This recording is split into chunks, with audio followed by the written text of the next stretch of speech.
I'm here with Dave today. We'll start at the Etihad, where an out of form Tottenham were dead certain to lose against Man City, I thought, in my opinion, based on the form book and the way they'd lost three in a row going into this game. But instead, they dug in to produce probably one of the displays of the season so far against the odds. Now, Dave, they had a lot of luck, which we'll come to in a moment, to get this draw, this valuable point. But it's a great point for Spurs, isn't it, really, at the end of the day? Absolutely, and I think in terms of the balance of the game, like you mentioned, that they obviously conceded quite a few opportunities in the first half, particularly where they had to ride that wave of City pressure, and they did so well to get through that.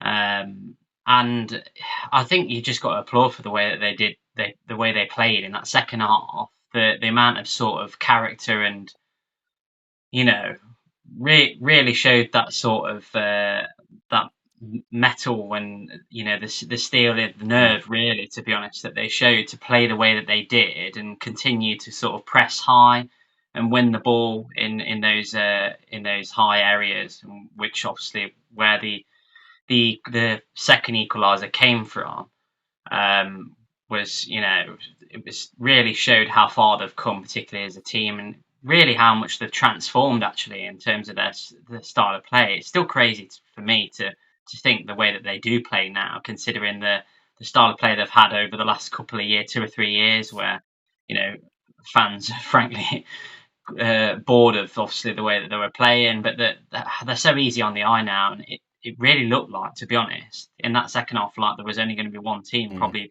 to go on and win it. It actually took for Spurs to obviously score that third goal for City to really kind of open up a little bit more, and obviously that opportunity at the very end to potentially win it.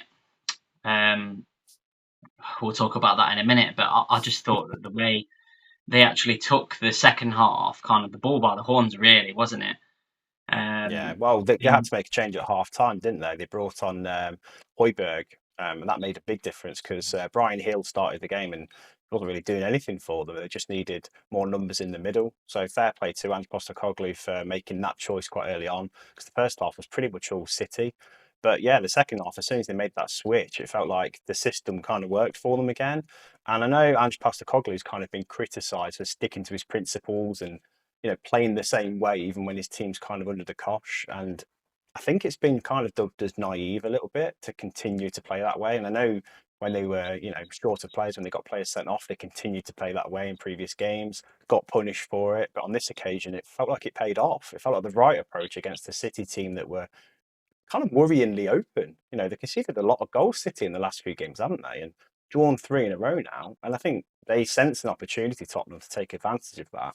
And I thought they did that brilliantly in the second half. yeah, I think the City was nine they've conceded in the last four games, which is Yeah. quite a lot for them.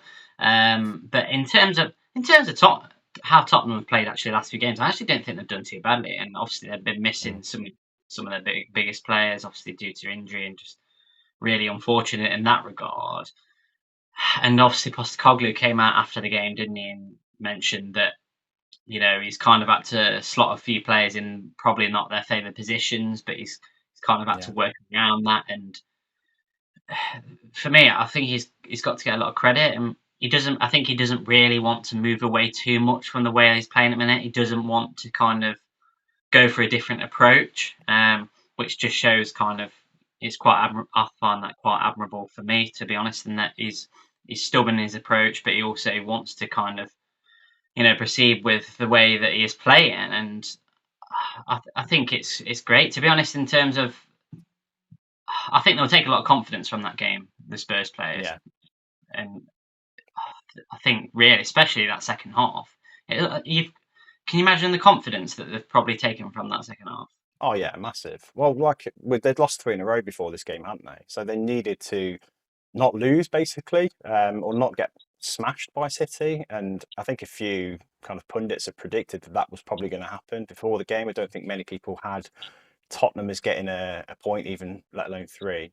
So yeah, I think against that backdrop and with the defence they've got, where they've got wing backs playing at centre back and not their first choice defence by any means. I don't think they could have invited pressure at all or sat back, because they'd have been punished, wouldn't they? City had so much of the ball. They had to almost go on the front foot and try and hit City on the counter, because attack's the best form of defence when you've got such a ropey looking back four. So, fair play for them to setting up the way they did. I think the big thing for me, especially, is with the loss of a lot of these players, was can these other players step up in the absence of Maddison, Van de Ven, and True. I just feel as though the answer to that has been yes. I thought Kulusevski had a really excellent game. Thought he looked Yeah. really threatening. Probably as well as I've seen him play for quite a while. He kind of went off the boil after a really promising start at Tottenham. And Son's, looks like the player that we've always known him to be. And as soon as he came into the Premier League, he's had a new lease of life this season. And I think for them to kind of step up when they're really needed, it speaks volumes of their character. Mm-hmm. Yeah, Kulusevski, I thought his best game for a while. Still lacking a bit of end product, but his final third movement was much more like the Kulusevski we saw when he was on loan beforehand. Sonia, of course. Brennan Johnson, I thought, made an impact as well as a real nuisance of a player, wasn't he, going forward? And I think there's signs that he could be a real force for them too. And again, like you say, stepping up in the absence of James Maddison. And they're going to need that because he's out for a while, isn't he? So fair play to Tottenham. Their XG was like 0.4 for the game. So to score 3 is ridiculous, really. That's the definition of productivity. But